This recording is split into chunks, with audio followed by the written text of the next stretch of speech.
Assalamualaikum warahmatullahi wabarakatuh. Di video kali ini kita akan belajar pengertian cerita pendek dan unsur-unsur cerita pendek. Seperti yang diketahui, cerpen merupakan suatu karya sastra dalam bentuk tulisan yang mengisahkan tentang sebuah cerita fiksi lalu dikemas secara pendek, jelas, dan ringkas. Cerpen biasanya hanya mengisahkan cerita pendek tentang permasalahan yang dialami oleh satu tokoh saja. Cerpen juga bisa disebut sebagai fiksi prosa karena cerita yang disuguhkan hanya berfokus pada satu konflik permasalahan yang dialami oleh tokoh, mulai dari pengenalan karakter hingga penyelesaian permasalahan yang dialami oleh tokoh. Cerpen juga terdiri tidak lebih dari 10.000 kata saja. Cerpen merupakan singkatan dari cerita pendek. Saat membaca cerpen, biasanya sangat cepat selesai. Selain itu, isi pada cerpen juga sangat mudah dipahami, karena ceritanya yang relatif pendek. Oleh karena itu, banyak orang yang suka dengan cerita yang singkat dan tidak rumit, seperti pada cerpen. Pada umumnya, permasalahan yang dikisahkan pada cerpen tidak terlalu rumit. Maka dari itu, jumlah kata pada cerpen juga dibatasi. Biasanya cerpen terdiri atas berbagai kisah seperti genre percintaan, kasih sayang, jenaka, dan lain-lain. Pada cerpen juga mengandung pesan dan amanat untuk para pembacanya. Unsur-unsur cerita pendek dibagi menjadi dua. Yang pertama, unsur intrinsik, dan yang kedua, unsur ekstrinsik. Unsur intrinsik merupakan unsur yang ada di dalam cerita, sedangkan unsur ekstrinsik adalah unsur yang ada di luar cerita. Unsur intrinsik cerpen terdiri atas tema, tokoh atau penokohan, alur cerita, latar, gaya bahasa, sudut pandang, dan amanat. Berikut penjelasannya. Unsur intrinsik cerpen yang pertama adalah tema. Dalam sebuah cerpen, tema merupakan ruh atau nyawa dari setiap karya cerpen. Dengan kata lain, tema merupakan ide atau gagasan dasar yang melatar belakangi keseluruhan cerita yang ada di dalam cerpen. Tema memiliki sifat umum yang dapat diambil dari lingkungan sekitar, permasalahan yang ada di masyarakat, kisah pribadi pengarang sendiri, pendidikan, sejarah, perjuangan romansa, persahabatan, dan lain-lain. Unsur intrinsik cerpen yang kedua adalah tokoh. Tokoh atau penokohan adalah salah satu bagian yang wajib ada dalam sebuah cerpen. Namun, yang perlu diketahui adalah tokoh dan penokohan merupakan dua hal yang berbeda dalam sebuah cerpen. Tokoh merupakan pelaku atau orang yang terlibat di dalam cerita tersebut. Sedangkan penokohan adalah penentuan watak atau sifat tokoh yang ada di dalam cerita. Watak yang diberikan dapat digambarkan dalam sebuah ucapan, pemikiran, dan pandangan dalam melihat suatu masalah. Ada 4 jenis tokoh yang digambarkan dalam cerpen. Yang pertama, tokoh protagonis. Tokoh protagonis adalah tokoh yang menjadi aktor atau pemeran utama dan mempunyai sifat yang baik. Yang kedua, tokoh antagonis.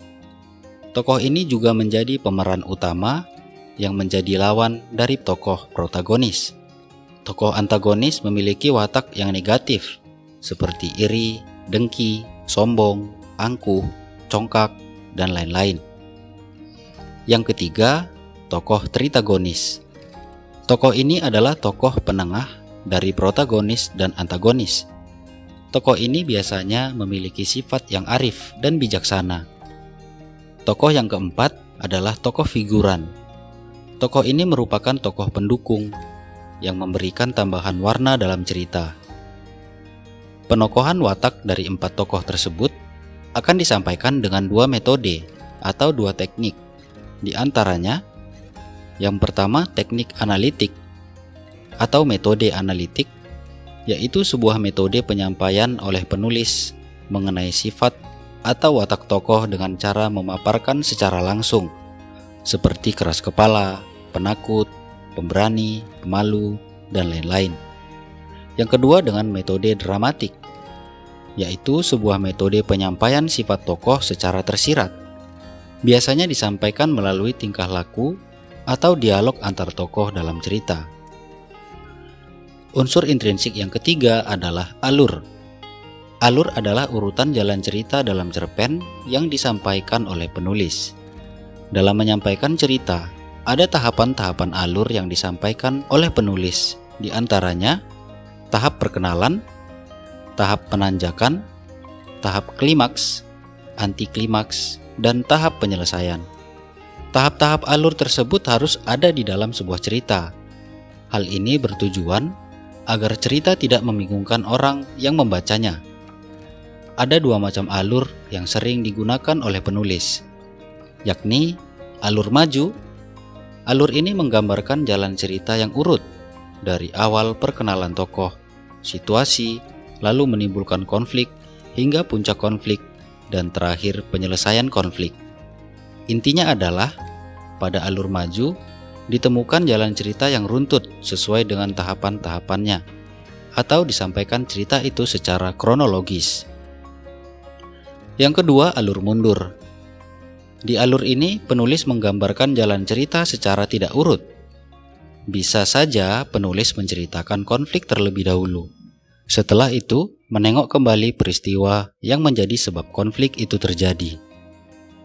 Unsur yang keempat adalah setting atau latar, mengacu pada waktu, suasana, dan tempat terjadinya cerita.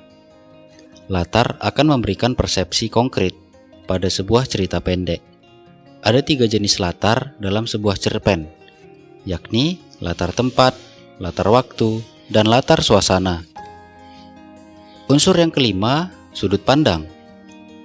Sudut pandang merupakan strategi yang digunakan oleh pengarang untuk menyampaikan ceritanya, baik itu sebagai orang pertama, orang kedua, orang ketiga, bahkan seringkali para penulis menggunakan sudut pandang orang yang berada di luar cerita.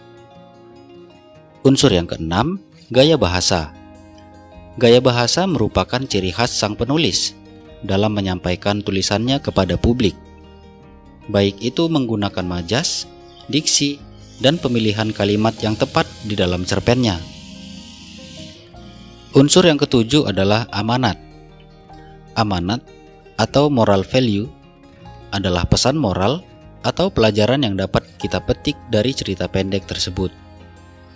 Di dalam suatu cerpen, moral biasanya tidak ditulis secara langsung, melainkan tersirat dan akan bergantung sesuai pemahaman pembaca akan cerita pendek tersebut.